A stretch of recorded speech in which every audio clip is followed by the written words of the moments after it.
Life skills కార్యక్రమానికి స్వాగతం.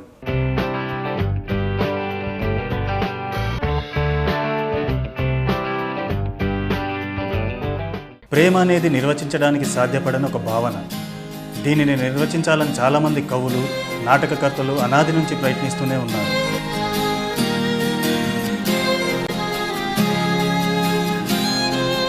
పద్దెనిమిదవ శతాబ్దంలో అభివృద్ధి చెందిన సైకాలజీ శాస్త్రజ్ఞులు కూడా ఈ ప్రేమ అంటే ఏమిటో తెలుసుకోవాలని విశ్వ ప్రయత్నం చేశారు.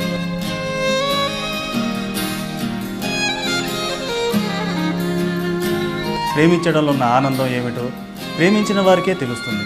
ఇది ఎప్పుడు, ఎక్కడ, ఎవరి మీద ఎలా కలుగుతుందో ఎవరూ చెప్పలేరు.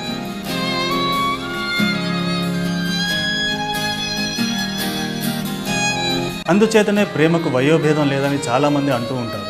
ప్రేమ పట్ల అన్ని వయసుల వారికి సదాభిప్రాయం ఉన్నప్పటికీ యువత మాత్రం దీనికి అత్యంత ప్రాధాన్యత ఇస్తుంది.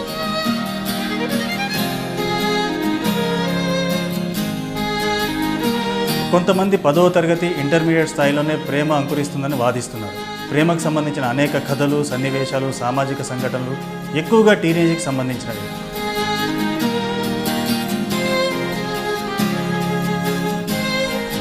టీనేజీ పిల్లల ప్రేమలపై మనతో మాట్లాడేందుకు మనతో పాటు ఉన్నారు ప్రముఖ డాక్టర్ ఎన్ శైలజ గారు. వారిని అడిగి మరిన్ని వివరాలు తెలుసుకుందాం. నమస్కారం madam. Madam, below teenage and teenage పిల్లలు ఈ ప్రేమకు ఆకర్షితులు అవుతున్నారు. దీనికి గల కారణాలు ఏంటి? అంటే కారణాలంటే సమాజంలో ఏదైతే మనకు కనిపిస్తుందో దాన్ని మాత్రమే మనందరం నేర్చుకుంటూ వస్తాము. ఇప్పుడు అది ఏంటంటే తల ఊపడం దగ్గర నుంచి కూడా ఏది కూడా మనవి సొంతం కాదు. ఇప్పుడు చూడండి, మనం అవును అంటాము, లేదంటే కాదు అంటాము. మన కాంటెక్స్ట్లో కొన్ని చోట్ల ఎస్ ఎస్ ఎస్ ఎస్ అంటారు. అది అవునుకి మనం కన్ఫ్యూజ్ అవుతాం. అదేంటి ఎస్ అంటున్నారు, అలా మాట్లాడుతున్నారని. అలాగే ప్రతి విషయం కూడా మనము మన సమాజం నుంచి మనం ఏదైతే చూస్తున్నామో, తల్లిదండ్రులు, సమాజము, మన టీవీలు కానీ లేదంటే ఇలాంటివన్నిటిని చూసి మనం నేర్చుకుంటాము. ఇప్పుడు టీనేజ్ పిల్లలు ప్రేమలో పడుతున్నారు అంటే అంతకుముందు ఎప్పుడు కూడా వేరే జెండర్ని చూసి ఒక విధమైన అట్రాక్షన్ ఉండడం అనేది అది సహజంగా ఉన్నా కూడా ఇప్పుడు ఏంటంటే అదేదో ఒక హీరోయిజం అనుకోవడం, ఏదో ఆ ప్రేమలో పడ్డము గొప్ప అనుకోవడము, ప్రేమ కోసము ఏదో ఒకప్పుడేమో త్యాగం చేస్తామనుకునేవాళ్ళు, ఇప్పుడేమో ఎట్టి పరిస్థితుల్లో నా ప్రేమ గెలవాలి కాబట్టి వాళ్ళని చంపైనా నేను నా ప్రేమను గెలిపించుకుంటాను, వాళ్ళని హత్య చేసేనా నా ప్రేమను గెలిపించు. క్రూయాలిటీ పెరుగుతుంది. కాబట్టి అంటే ఏంటి, అది మనము చూస్తున్నాము. మన లోపల బిల్డ్ అవుతుంది. మనలో ఒక అసహనం ఉంది, అందరిలో ఉంది. ఈ టీనేజర్ అనే కాదు, అంటే సమాజం అంతా కూడా పాడైపోయిందని మనం అనుకుంటూ ఉన్నాం. ప్రతి వాళ్ళం కూడా అనుకుని ఉన్నదాన్ని నెగిటివ్ని చూడడం అలవాటు చేసుకుని ఆ నెగిటివ్ని మనం కౌంటర్ చేసే శక్తి మనకు లేక ఆ లోపల అది ఎక్కడో సబ్కాన్షియస్ మైండ్లో అది బిల్డ్ అవుతుంది. అలాగే ప్రేమ అనేది కూడా, ప్రేమించడం అనేది అది ఒక గొప్ప, లేదంటే ప్రేమించడం అనేది ఒక ఇప్పుడు ఎలాగంటే ఏదో 10th తర్వాత ఇంటర్మీడియట్ ఎలా చదువుతామో అది కూడా ఒక పని. ప్రేమించడం కూడా ఒక పని. ప్రేమించకపోతే అసలు ఏమి కానట్టు, వాడికి లోపంలాగా అలాగా ఫీల్ అవుతున్నారు అన్నమాట. దానికోసము రకరకాల టెక్నిక్లు వాళ్ళు చూసినవన్నీ కూడా ఇంప్లిమెంట్ చేయడానికి ప్రయత్నం చేస్తూ ఉన్నారు. అంటే ఇప్పుడు చూడండి, మేము చదువుకునే టైంలో అయితే ఇప్పుడు వాళ్ళు డాక్టర్ చదువుతూనో లేదంటే చాలా పెద్ద వాళ్ళు అనమాట, ఎన్టీ రామారావు, నాగేశ్వరరావు, ఇలాంటి పెద్ద పర్సనాలిటీస్ ప్రేమలో ఉండేవాళ్ళు. అప్పుడేంటి అంత అయ్యే వరకు ప్రేమించకూడదేమో అని, అంటే మన మైండ్లో కూడా ఆలోచన రాదు. ఇది చదువుకునే టైము. ప్రేమించడం అనేది ఒక హయ్యర్ స్టేజ్కి వెళ్ళాకే కానీ అప్పటి వరకు మనం చదువు ఇవన్నీ ఏదో అనే ఒక దృక్పథం ఉండేది. ఇప్పుడేంటి, మన చాలా సినిమాలో చూడండి, ఈ స్కూల్ యూనిఫామ్తో ప్రేమ చూపిస్తున్నారు. స్కర్టులు వేసుకుని 10th చదువుకున్న పిల్లలు. అంటే ఇప్పుడు వాళ్ళు అది తప్పని ఎలా అనుకుంటారు? మీరు అందరూ ఒప్పుకుంటున్నారు, సెన్సార్ బోర్డు ఒప్పుకుంటోంది, ప్రతిరోజు చూస్తున్నాము అందరము, టీవీలో అనుక్షణం అదే కనిపిస్తున్నప్పుడు అబ్బెబ్బే నేను ఇప్పుడు ప్రేమించకూడదు అంటే అది కూడా ఒక సహజంలాగా అయిపోయినప్పుడు వాళ్ళు అది ఎంతవరకు నిజము, ఈ ప్రేమ అనేది నిజమా కాదా, దీనివల్ల నా లైఫ్ ఏమవుతుంది, నా డెసిషన్ ఎలా తీసుకోవాలనే అవగాహన మనం ఇవ్వలేకపోతున్నాం. ఎందుకు ఇవ్వలేకపోతున్నాము? సమాజం న్యూక్లియర్ ఫ్యామిలీ, ఓన్లీ ఇద్దరు పేరెంట్స్ ఉంటారు. ఆ ఇద్దరు పేరెంట్స్ వీళ్ళని చాలా జాగ్రత్తగా పెంచుతూ ఉంటారు, విపరీతమైన గారంతో పెంచుతూ ఉంటారు. ఏది కాదు అన్నా సరే ఆ పిల్లవాడు ఏం చేస్తాడో అనే ఒక భయం పేరెంట్స్లో ఉంది. ఎందుకంటే నేను ఈ మధ్య కాలంలోనే ఈ కలర్ బ్రెయిన్ సైకాలజీ వీటన్నిటిని పెట్టి ఒక 7 డే ప్రోగ్రామ్ టీనేజర్స్కి ప్లాన్ చేసాం. ప్లాన్ చేస్తే పేరెంట్స్ ఫోన్ల మీద ఫోన్లు, అసలు అంటే వాళ్ళు పిల్లల్ని భరించలేని పరిస్థితుల్లో ఉన్నారు. అంటే చెప్పలేరు, చెప్తే వాళ్ళు వినరు, కన్విన్స్ చేయలేరు, బలవంతంగా పంపించలేరు. మేము ఎందుకు వెళ్ళాలి ప్రోగ్రామ్కి, మేమేం నేర్చుకోవాలి, వీఆర్ ఆల్ రైట్ అంటే వాళ్ళకి అవగాహన కూడా ఉండదు కదా, తెలియదు. కానీ ఏంటి, పేరెంట్ నోస్ ఈ పిల్లవాళ్ళకి హైపర్ యాక్టివిటీ, ఎక్కువ మాట్లాడడము, లేదంటే వాళ్ళు ఏం చేస్తున్నారో కూడా మనకు తెలియని పరిస్థితుల్లో, వాళ్ళు బయట ఏం చేస్తున్నారో తెలియని పరిస్థితిలో పేరెంట్స్ ఉంటున్నారు. సో అంటే పేరెంట్స్ బిజీ టైమింగ్స్ కూడా వీళ్ళు ఈ విధంగా యూజ్ చేసుకుంటున్నారు పిల్లలు. పేరెంట్స్ బిజీ అనే కాదండి, పిల్లలే బిజీగా. అసలు పిల్లలు పొద్దున్న నుంచి రాత్రి 8 వరకు మనం బయట ఉంటే ఇంక పేరెంట్ ఉండి చేసేది ఏముంది. ఇప్పుడు చాలామంది హౌస్ వైఫ్స్ ఉన్నారు, వాళ్ళు ఇంట్లోనే ఉన్నారు. మరి పిల్లవాడిని పొద్దున్న 6 గంటల నుంచి మనమేమో ట్యూషన్లని, కొన్ని ట్యూషన్లు 4 గంటలకే ఉంటాయి తెల్లవారుజామున. ఆ 4 నుంచి మళ్ళీ రాత్రి 8కో 9కో వాడు వస్తున్నాడు. ఇంక మరి పేరెంట్ టైం పెట్టడం అని ఏముంది.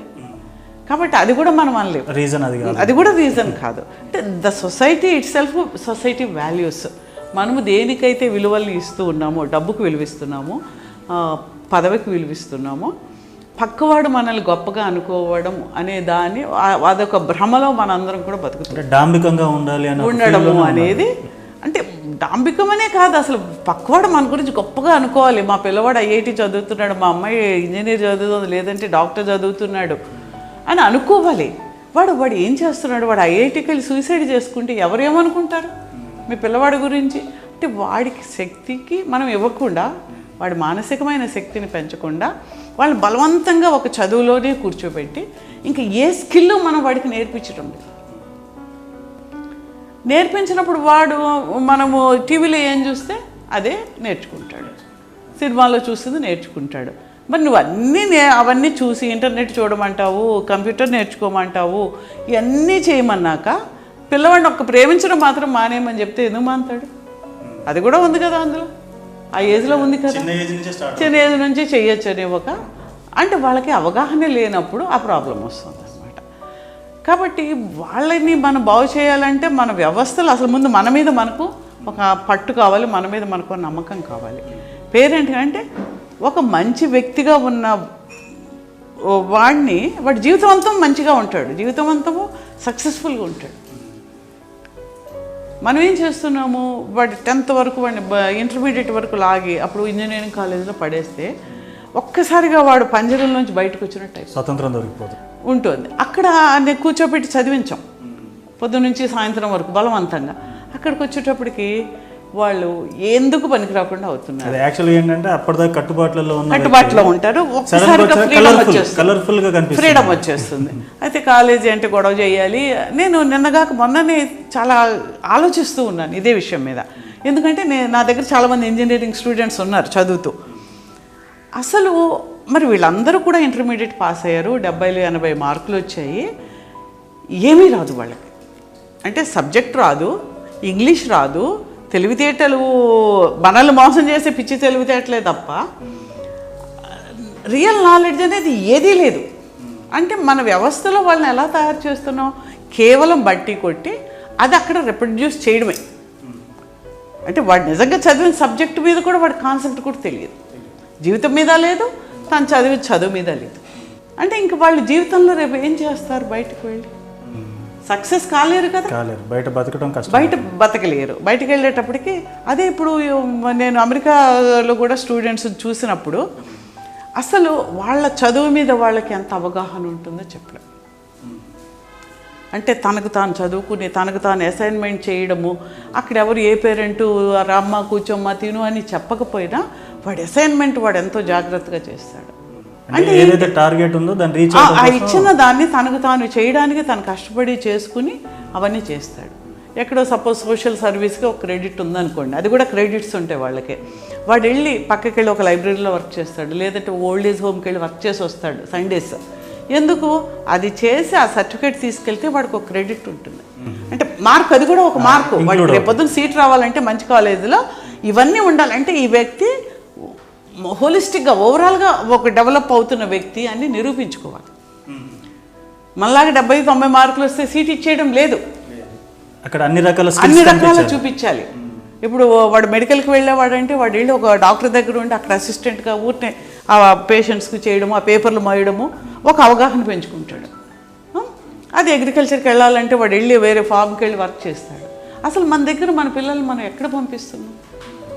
ఏది అన్నీ అవమానం, ఓన్లీ పుస్తకాలు కూర్చో, చదువు, రాయి, మార్కులు తెచ్చుకో, వెళ్ళిపో, అక్కడ జరుగుతుంది. కాబట్టి ఏంటి, ఇప్పుడు ప్రేమ అనేది వాళ్ళు ప్రేమిస్తున్నారంటే మనం రోజు వాళ్ళకి అదే చూపించి నేర్పిస్తున్నాక, అది కూడా ఓ మొబైల్ కొంటున్నారు, కొత్త మొబైల్ ఏది, కొత్త మొబైల్ అడుగుతున్నారు కదా. మరి మొన్నటి వరకు పెద్ద పెద్ద ఫోన్లు పెట్టుకున్నారు, ఇప్పుడు చిన్న మళ్ళీ ఇప్పుడేమో ట్యాబ్లు అంటారు, ఐప్యాడ్లు అంటారు. ఏది కొత్తది వస్తే, ఏది ప్రచారం ఉంటే దానికి కావాలని ఎలా అనుకుంటున్నారో, ప్రేమ కూడా అది ఒక పీస్, షోకేసింగ్ పీస్ అంతే. ఇది అబ్బాయితో అమ్మాయి దొరుకుతుంది, అబ్బాయి మోటార్ సైకిల్ మీద అమ్మాయి దొరుకుతుందంటే గొప్ప, లేకపోతే అమ్మాయిని ఎక్కించుకుని వెళ్తాడంటే వీడికి ఒక గొప్ప. అది నిజమా కాదా, అది ప్రేమ అయితే అది నిలుస్తుందా లేదా, నిలవడానికి నాకు శక్తి ఏముంది? నేను అందరినీ కాదని నేను పెళ్లి చేసుకుని వెళ్ళగలిగితే, ఇప్పుడు మనం చాలా సినిమాలు చూస్తూ ఉంటాము, ఆ హీరోలు అందరూ చాలా జులాయిలుగా తిరుగుతుండేవాళ్ళు, 10th ఫెయిల్ అయినవాడు, ఇంకేదో అయినవాడు, ఇలాంటి వాళ్ళే చాలామంది ఉంటారు. చాలా పెద్దగా జాబ్స్ చేసేవాళ్ళు, అలాంటి వాళ్ళ సినిమాలు చాలా తక్కువ ఉంటాయి. మరి వీడు ఇంత ప్రేమ, ఇన్ని హీరోలు చేసి చంపాక వాడు ఎలా బతుకుతాడు? ఆ పూట అమ్మాయికి అన్నం ఎలా పెడతాడు? ఇద్దరు పోయి ఒక చోట ఉంటే వాళ్ళు ఎలా చేస్తారంటే చాలా తక్కువ, 1-2 సినిమాల్లో చూపించారు. కానీ we will do something to sustain. మన జీవితాన్ని మనం గడపడానికి మనం ఏ కష్టమున్నా పడదామనుకునే అంత అవగాహన ఉందా ఇప్పుడు? లేదు. కాబట్టి ఏంటంటే ఒక గాలి వీస్తే గాలి ఆకులు, ఎండిన ఆకులు ఎలా రాలిపోతూ ఉన్నాయో మన అందరం అలాగే ఎగిరిపోతూ ఉన్నాము. దీన్ని పట్టుకుని ఆగి ఏం చేస్తున్నాము? పేరెంట్స్ ఆలోచించాలి, స్టూడెంట్స్ ఆలోచించాలి. ఈ ఇన్నర్ వైలెన్స్, మనసు లోపల తయారవుతున్న ఈ క్రూయల్టీ, ఆ క్రూయల్టీ అనేది తగ్గాలి. ఇక్కడ మనం చూపించేది ప్రేమ, లోపల ఉన్నది క్రూయాలిటీ తగ్గాలన్నా, ఈ ప్రేమ వ్యామోహాలు తగ్గాలన్నా మీరేమన్నా టెక్నిక్స్ మా ప్రేక్షకులకు చెప్తారా మేడం? అంటే దానికనే కాదు, మనిషి ఒక సమన్వయత్వంతో సంతులనంగా ఉండాలి. అంటే మనిషి శరీరము, తన యొక్క శక్తి మండలము ఒక సంతులనంగా ఉండాలి. ఏమవుతుంది, ఇప్పుడు మీరు ఒకటి ఆలోచించండి, పార్టీ చేసుకుందామని వెళ్తారు, ఆ రోజంతా ఏదో ప్రొద్దునే వెళ్ళి బ్రంచ్ అని రకరకాల టిఫిన్లు తిన్నాము, ఒక ఎగ్జాంపుల్. మధ్యాహ్నం వెళ్ళి బిర్యానీలు, చికెన్ బిర్యానీలు, ఆ బిర్యానీలు అవి తిన్నాము. సాయంత్రం వెళ్ళి ఒక మిరపకాయ బజ్జీలు తిన్నాము. మళ్ళీ రాత్రి వెళ్ళి మళ్ళీ ఏదో పార్టీ చేసుకుని మళ్ళీ తిన్నాము. ఇవన్నీ తిన్నాక ఆ రోజు రాత్రి వాడు ఎలా ఉంటాడు? చాలా డిస్టర్బ్డ్గా ఉంటాడు. ఎందుకంటే శరీరానికి సరిపడని ఫుడ్డు, శరీరానికి అవసరం లేనంత తినేటప్పటికి ఇన్నర్ తేనుపులు రావడమా, కడుపు గ్యాస్ ఫామ్ అవడమా, లేకపోతే వామిటింగ్స్, ఏదో ఒక డిస్టర్బెన్స్ ఉంటుంది. అంటే శరీరానికి అవసరం లేనివి ఎంత అవసరం అంతకన్నా ఎక్కువ మనిషి ఎప్పుడైతే తీసుకున్నాడో అప్పుడు ఆ మనిషి శరీరము దాన్ని ఆ డిస్టర్బెన్స్ అనేది తెలుస్తూ ఉంటుంది. అలాగే ఈ ఎనర్జీ ఫీల్డ్, మన యొక్క మానసిక స్థితి కూడా మనం చూసేదాన్ని బట్టి, మనం వినేదాన్ని బట్టి, మన మీద వచ్చే ప్రెషర్ బట్టి, ఇప్పుడు పేరెంట్ ఏదో తిడతాడు, లేదంటే బయటకు వెళ్తే పీర్ ప్రెషర్ ఉంటుంది, వాడు ఎవడో ఫ్రెండ్స్ నవ్వుతారు, లేదంటే ఇంకేదో కామెంట్ చేస్తారు, వాడు ఏదో రాయలేకపోతాడు, వాడికి అర్థం కాని చదువు వాడు వెళ్ళి చదవాలి అంటే వాడికి అర్థం కాబట్టి వాడు డిస్టర్బ్ అయిపోయి ఆ ఎనర్జీ అంతా ఏదో గొడవ చేయడంలోకి వెళ్ళిపోతాడు. ఇవన్నీ అయ్యేటప్పటికేంటి, మానసికంగా కూడా ఆ సమతుల్యత లేకుండా ఉంటుంది. ఆ ఎనర్జీ ఫీల్డ్లో సమతుల్యత లేనప్పుడు అది ఏదో ఒక విధంగా అది బయటకు వస్తుంది. ఇప్పుడు మనకు బాగా తిండి ఎక్కువైపోయి అరక్కపోతే వామిటింగో మోషన్స్ పట్టుకుంటాయి కదా, it's the body way of, మన శరీరం ఏం చేస్తుంది, అరే బాబు నీకు అవసరం లేనివన్నీ ఎక్కించావు లోపలికి, ముందు అది పంపించు. తుమ్ము వస్తుంది, ఎందుకు, దుమ్మంతా ఉంది, అది వెళ్ళి మనకి ఇబ్బంది కలుగుతుంది కాబట్టి ఆ తుమ్ము ద్వారా అది పంపడానికి ప్రయత్నం చేస్తుంది. శరీరము ఎలాగైతే చేస్తూ ఉందో ఈ మానసికంగా వచ్చిన దాన్ని కూడా ఈ ఎనర్జీ ఫీల్డ్ కూడా డిస్టర్బ్ అవ్వడం వల్ల ఆ సిగ్నల్స్ ఇస్తూ ఉంటుంది. నువ్వు డిస్టర్బ్డ్గా ఉన్నావు, అశాంతిగా ఉన్నావు, టెన్షన్గా ఉన్నావు, అవన్నీ మనలో క్రియేట్ అవుతున్నప్పుడు మనకు అర్థం కావాలి, ఓ నేను దిస్ ఈజ్ అంటే ఈజీగా లేకపోవడమే డిసీజ్. ఈజ్ అంటే ఈజీగా ఉండడం, సంతోషంగా సరదాగా హ్యాపీగా ఉన్నాం అనుకోండి, ఈజీగా బాగా ఫ్రీగా నడుస్తున్నాము, కాళ్ళు నొప్పి పెడితే ఈజీగా లేము, డిసీజ్. అదనమాట. ఆ is at mental level, emotional లెవెల్లో మనకు ఎప్పుడైతే లేవో అప్పుడు అది ఏదో ఒక విధంగా బయటకు వస్తుంది. ఇవాళ కాకపోతే రేపు కాకపోతే ఎల్లుండి. అదేవిధంగా మనం ఏంటి ఇవన్నీ కూడా ఈ ఇన్నర్ క్రూయల్టీ ఏంటి, వాడికి ఉంది నాకు లేదు. ఇప్పుడు ఇద్దరు స్కూల్లో వెళ్తే వాడేమో కారులో వస్తున్నాడు, మా నాన్నేమో స్కూటర్ మీద తెచ్చుతున్నాడు. వేరియేషను అంటే మన టీవీలో ఏం చూపిస్తున్నాము, ఒకప్పుడు ఎవరికి ఏదున్నా నేను నా వాల్యూ ఉండడం గొప్పతనం. మనం ఏంటి ఇప్పుడు గాంధీ మహాత్ముడు లేకపోతే ఇలా ఎవరెవరినో చూసేవాళ్ళం. ఈ స్వాతంత్రం కోసం చేసిన వాళ్ళు మంచి మంచి రైటర్స్ ఇవి చదివినప్పుడు మనము వ్యక్తిగా ఉండడం అనేదే వాల్యూ, మనకు వ్యక్తిత్వం ఉండడం వాల్యూ. మిగిలింది ఏదున్నా సరే. ఇప్పుడేంటి నీకు వాల్యూ అక్కడ ఏం చూపిస్తున్నాడు టీవీలో, కంప్లీట్ మ్యాన్ అనేటప్పటికి వాడు ఒక పెద్ద ఎస్యూవీలో వెళ్తూ ఉండాలి, వాళ్ళ ఆవిడ పక్కన ఉండాలి, పిల్లలు ఉండాలి, కుక్క ఉండాలి, కైట్ ఎగరేయాలి, ఇవన్నీ ఉంటే కానీ వాడు అసలు మనిషి కాదు అని మెసేజ్ ఇస్తున్నాం మనం. కరెక్ట్. అంటే అసలు వీడు నువ్వు మనిషిగా ఉండాలి అంటేనే అదే వాల్యూ. ఇలాంటి వాల్యూ చూపిస్తుంటే ఏమవుతుంది, ఆ వాల్యూ లేనప్పుడు మనము మనిషిగా లేము, తక్కువైపోతున్నాము అనే భావన. దీన్ని నువ్వు ఎలా కవర్ చేస్తావు? నువ్వు ఎసవి కొనేంత డబ్బు నీకు వచ్చే అవకాశం ఇప్పుడే లేదు, ఉంది. ఎప్పుడు నువ్వు కష్టపడి పైకి వచ్చి నువ్వు జీవితంలో సక్సెస్ అయ్యి నీవుగా సంపాదించుకుని కూడా రావచ్చు. ఎంతమంది వస్తున్నారు, కానీ అక్కడ వరకు ఆగే పరిస్థితి లేదుగా. అసలు పిల్లవాడు ఉన్నాడంటే వాడు నాకు ట్యాబ్ కొంటావా, ఇంకోటి కొంటావా అని పేరెంట్ని బ్లాక్మెయిల్ చేసే పరిస్థితి. ఇలాంటివన్నీ కూడా ఏంటి, మన యొక్క ఆ వ్యవస్థ మనకు యొక్క వ్యాపార దాన్ని ఏమంటారు, కన్జ్యూమరిస్టిక్ సొసైటీ. అంటే వ్యాపారమే, అమ్మ నాన్న మధ్య వ్యాపారము, తల్లి కూతురు మధ్య వ్యాపారము, తండ్రి కూతురు మధ్య వ్యాపారము. అన్నీ నువ్వు ఇచ్చేదాన్ని బట్టి నీవు తండ్రివా కాదా, నీకు ప్రేమ ఉందా లేదా, నువ్వు నాకు ఏ గిఫ్ట్ ఇస్తున్నావు దాన్ని బట్టి నీ ప్రేమ విలువ కట్టబడుతుంది అక్కడ. అంటే మనం చూసి నేర్చుకుంటే అది ఉంటేనే విలువ. కాబట్టి ఇలా విలువలని మనం పోగొట్టుకోవడం ద్వారా అన్నీ మనం అవి చూస్తూ వేరే విలువలు చెప్తుంటే అర్థం కాదు. నేను ఈ మధ్యన ఒక పత్రికలో చదివానండి. జనరల్గా ఏంటంటే పిల్లలు వాళ్ళ తల్లిదండ్రులతో వాళ్ళ మనసులో ఉన్న భావాన్ని పంచుకోవడం కోసం సమయం సరిపోక బయటకు వచ్చినప్పుడు ఎవరైతే వాళ్ళతో స్నేహంగా ప్రేమగా మాట్లాడతారో వాళ్ళని నమ్మేస్తున్నారు. ప్రత్యేకంగా అమ్మాయిలు. అసలు బయటనే కాదు కదా, ఇంటర్నెట్ ఇప్పుడు ఎలా ఉంటుందంటే, ఇంటర్నెట్ అనేటప్పటికీ మీరు చూడండి, ఇప్పుడు మన ఇద్దరు మాట్లాడుకుంటున్నాం, మామూలుగా మాట్లాడుకుంటున్నాము, రాయాలనుకోండి ఆ ఎక్స్ప్రెషన్ ఈ విధంగా చేయించున్నామని అలా ఉంటుంది. అలా పబ్లిక్ స్పీచ్ అనుకోండి, ఏమండి బాగున్నారా అనే ఉంటే సోదరీమణులారా అని వెంటనే అక్కడ మారిపోతుంది, ఈ విధంగా చేయబోతున్నాము. సో ఏంటి, ఆ సందర్భాన్ని బట్టి మన యొక్క ఎక్స్ప్రెషన్ ఎలా మారుతూ ఉందో రాసినప్పుడు చాలా కలర్ఫుల్గా, చాలా బాగా మనం రాసింది చూసి ఎదుటి వ్యక్తి మనల్ని అంచనా వేయడానికి బాగుండేలా రాస్తాం. అప్పుడు ఏం చేస్తున్నాము, మన ఇంట్లో మన రూమ్లో కూర్చుని ఇంటర్నెట్లో చాలా గొప్ప విషయాలు మనం ఇంటర్నెట్లో చూస్తే, ఫేస్బుక్లో చూస్తే ప్రతివాడు ఒక మహాత్ముడే, ప్రతివాడు గొప్ప ఫిలాసఫరే, గొప్ప విషయాలు ఎక్కడెక్కడో కాపీ చేయడం అక్కడ పెడుతుంటారు. వాడు నిజ జీవితంలో కాదు, నిజ జీవితంలో కాదు, స్వానుభవం కాదు, అతను రాసి అలా ఉండాలని కూడా వాడికి ఏం లేదు, పక్క వ్యక్తికి బాగా ఉండాలి. కొన్ని సందర్భాలలో సరైన మీనింగ్ తెలియకుండా కూడా పెడుతుంటారు, అది కూడా ఉంది. అప్పుడు ఏమవుతుంది, దాన్ని చూసి 10 మంది లైక్ కొడతారు, ఆహా చాలా బాగుంది అంటారు, వీడికి ఒక ఇమేజ్ ఏర్పడుతుంది, ఒక సాటిస్ఫాక్షన్.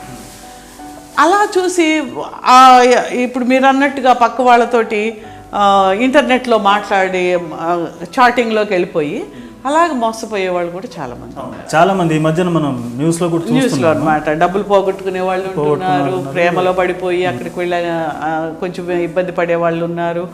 సో ఈ విధంగా ఏంటి, అసలు చాలా చోట్ల ఆ పెట్టింది నిజంగా అమ్మాయి అబ్బాయి కూడా తెలీదు.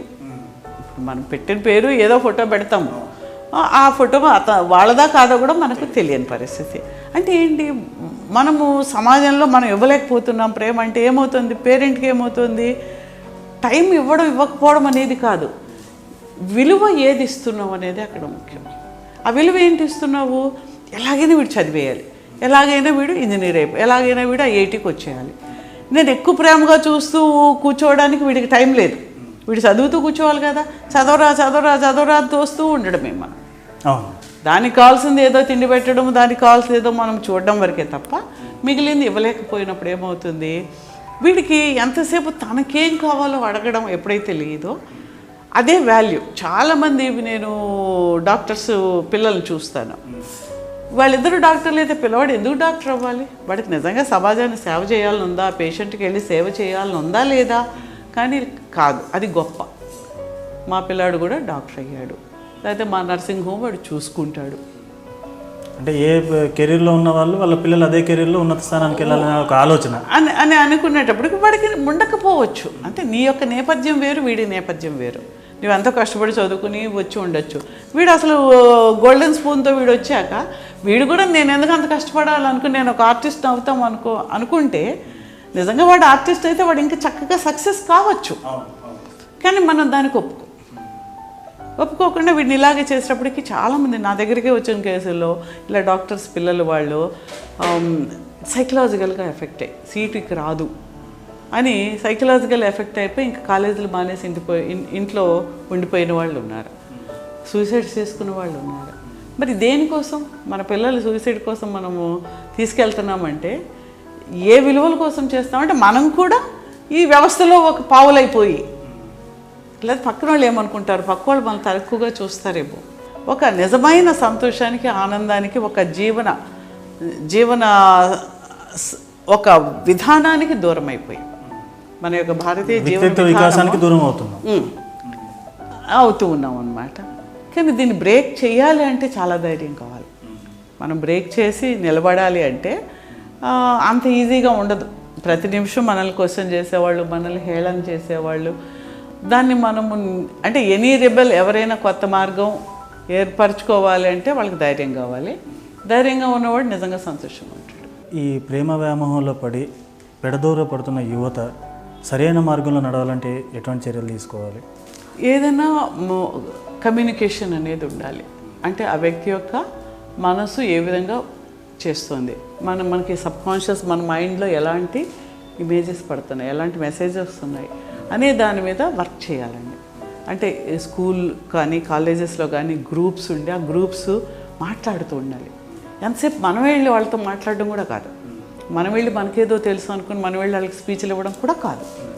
బీ విత్ దెమ్, వాళ్ళతో ఉండి ఎక్కడైనా సరే కొన్ని ఫోరమ్స్ ఉండి ఆ ఫోరమ్స్ మాట్లాడుతూ ఉండాలి. ప్రేమ గురించే మాట్లాడండి. ప్రేమ గురించి మాట్లాడితే ప్రేమించడం చాలా గొప్పని మీకు ఏ స్టూడెంట్ చెప్పడం. ఇప్పుడు మనం ఎలాగైతే మాట్లాడుతూ ఉన్నామో ప్రేమించడం అన్యాయం అయిపోతున్నారు, మోసపోతున్నారు అని ఇప్పుడు మనం ఏం చెప్తున్నామో మీరు స్పీచ్లో మాట్లాడిస్తే వాళ్ళందరూ కూడా అదే చెప్తారు. కానీ వాళ్ళని ప్రేమించేటప్పుడు మాత్రం ప్రేమించేస్తారు. అంటే బయటికి మనం చెప్పేది ఒకటి, మనకు వచ్చినప్పుడు మనం ఫేస్ చేయవలసిన వచ్చినప్పుడు వాల్యూ వేరు. కరెక్ట్. మనకైనా అదే పిల్లలు కూడా ఉంది. అందుకని మనం ఏంటంటే వాళ్ళే మాట్లాడుతున్నప్పుడు వాళ్ళకే ఆలోచన పెరుగుతూ ఉండేటప్పుడు సరే ప్రేమే అనుకుని తిరిగినా సరే నేను మోసపోకూడదు, నా జీవితం మోసపోతే ఏమిటి, వాట్ నెక్స్ట్? మోసపోవడం అనేది ఎప్పుడైనా జరగచ్చు. తల్లిదండ్రులు చాలా జాగ్రత్తగా చూసి పెళ్ళిళ్ళలో చేసినప్పుడు మోసపోతున్నారు, తల్లిదండ్రులు మోసపోతున్నారు, పిల్లలు అన్యాయం అవుతున్నారు. అది రెండు వైపులా జరుగుతుంది. అంటే విలువలు ఎప్పుడైతే క్షీణిస్తూ ఉన్నాయో ఇది ఎవరైనా ఫేస్ చేయొచ్చు, ఎవరూ అతీతం కాదు. నాకు చాలా తెలివి ఉంది, నేను చాలా నేర్చుకున్నాను కాబట్టి నాకు అన్యాయం జరగదనడానికి ఏం లేదు. కాబట్టి జరిగినా నేను ఎలా ఉండాలి, జరగకుండా నేను ఏ జాగ్రత్తలు తీసుకోవాలని ఒక ఆలోచన నేర్పించాలి. ప్రతి పనిని మనం చేసే ప్రతి పనికి ఒక నిమిషం ఆగి ఇది దీనివల్ల ఏంటి, సరే చాలా ప్రేమలో ఉన్నాము, ఎంతోమంది ఇలా ప్రేమలో ఉన్న వాళ్ళు ఫెయిల్ అయినప్పుడు మోసపోయినప్పుడు ఏం జరిగింది, నాకు కూడా అది జరగచ్చేమో, జరిగితే ఏంటి, జరిగితే సూసైడ్ చేసుకోవాలా చేసుకోకూడదా, ధైర్యంగా ఉండాలా. కాబట్టి ఇలా ఒక ఆలోచన మనిషిలో వస్తూ ఉన్న కొలది ఆ మనిషిలో ఒక విచక్షణ జ్ఞానం పెరుగుతుందండి. స్టూడెంట్స్లో కానీ దేంట్లో కానీ ఎవరికైనా కూడా అన్నమాట. వాళ్ళకేం తెలివి లేదని కూడా మనం అనుకోవద్దండి. అది వాళ్ళకి ఎప్పుడైతే ఉందో ఆ ఫోరం ఆ డిస్కషన్ ఉన్నప్పుడు ఆ షేరింగ్ ఆఫ్ వాళ్ళ యొక్క ఆలోచనలు ఉన్నప్పుడు చాలా డిఫరెన్స్ ఉంటుంది. మనకు అది అలవాట్లేదు. మనం ఏమంటాం, పెద్దవాళ్ళ ముందు మాట్లాడొద్దు అంటాం. నేను కమ్యూనికేషన్ గురించి చాలా మంది మాట్లాడుతుండేటప్పుడు బయటికి వెళ్ళి మా వాడు ఎవరితో మాట్లాడండి, లేదంటే బయట పబ్లిక్ స్పీచ్ అంటే భయం అండి. చాలామంది స్టూడెంట్స్ ఇంటర్వ్యూలో మాట్లాడడానికి భయపడతారు. మనం ఏం చెప్తున్నాం, పొద్దున్న నుంచి వాడు పుట్టినప్పటి నుంచి పెద్దవాళ్ళు సరే పెద్దనాన్న వచ్చారు నోరు మూసుకోరా, లేదంటే నువ్వు మాట్లాడకరా, పెద్దవాళ్ళు మాట్లాడుతుంటే నువ్వేంట్రా అని all the time we are telling. మాట్లాడడం అనేది, కమ్యూనికేట్ చేయడం అనేది తప్పు అనే మెసేజ్ వాడి బ్రెయిన్కి ఇస్తూ ఉన్నాం. కరెక్ట్. కాబట్టి వీడు ఏంటంటే ఇప్పుడు ఉద్యోగం ఇచ్చేవాడు మనకన్నా పెద్దవాడు, అంతే కదా. ఉద్యోగం ఇచ్చేవాడు మనకన్నా పెద్దవాడు ముందు మాట్లాడకూడదు కదా. ఏం మాట్లాడితే ఏం తప్పు వస్తుందో అని తెలియకుండానే లోపలే కొన్ని సంఖ్యలు పడిపోతాయి, పంజరం పడిపోతాయి, వీడు మాట్లాడలేడు. ఇప్పుడు నువ్వు ఏదైనా సరే నువ్వు కమ్యూనికేట్ చేయడం, వాడిని తిట్టక్కర్లేదు, కొట్టక్కర్లేదు, నీ మనసులో ఏముందో చెప్పడం అనేది వాళ్ళకి అలవాటు చేస్తామనుకోండి, అప్పుడు ఎక్కడైనా సరే వాడు ధైర్యంగా కమ్యూనికేట్ చేయగలుగుతాడు. ఆ కమ్యూనికేషన్ అనేది లేకపోవడం అనేది మన సమాజంలో ఉన్న ఒక పెద్ద రుగ్మత అన్నమాట. ఈ below teenage school age going పిల్లలు కూడా చాలామంది ప్రేమలో పడుతున్నారు. వీళ్ళకి ఏంటి తెలియకపోవటం, లేదా పేరెంట్స్ సరైన గైడెన్స్ లేకపోవటం, ఈ సినిమాల ప్రభావం, టీవీ సీరియళ్ళలో కనిపిస్తున్న ఈ ఇటువంటి అన్ని బయట ప్రపంచంలో ఏదైతే చూస్తూ ఉన్నారో దాని యొక్క ప్రభావమేనండి. ఏ పేరెంట్ కూడా నువ్వు వెళ్ళి అమ్మాయిని ప్రేమించడానికి నేర్పించడు, ప్రేమించొద్దని ఏది చెప్పడు.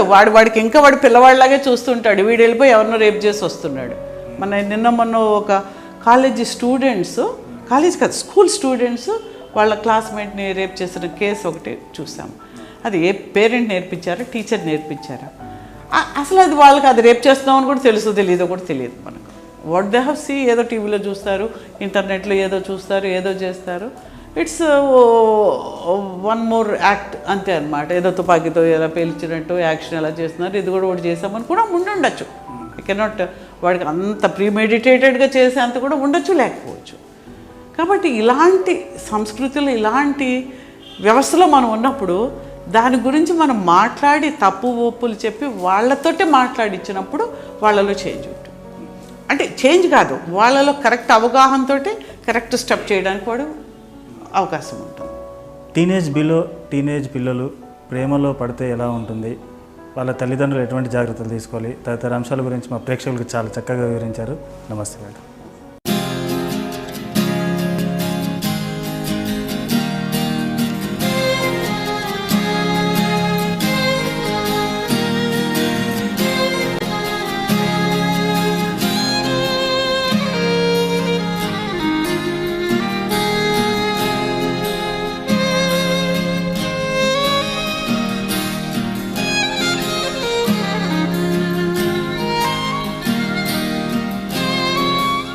సో చూశారు కదండి, ఇది ఇవాళ లైఫ్ స్కిల్స్. మరొక అంశంతో మళ్ళీ రేపు కలుద్దాం. అంతవరకు చూస్తూనే ఉండండి TV7 మంచి ఆరోగ్యం కోసం.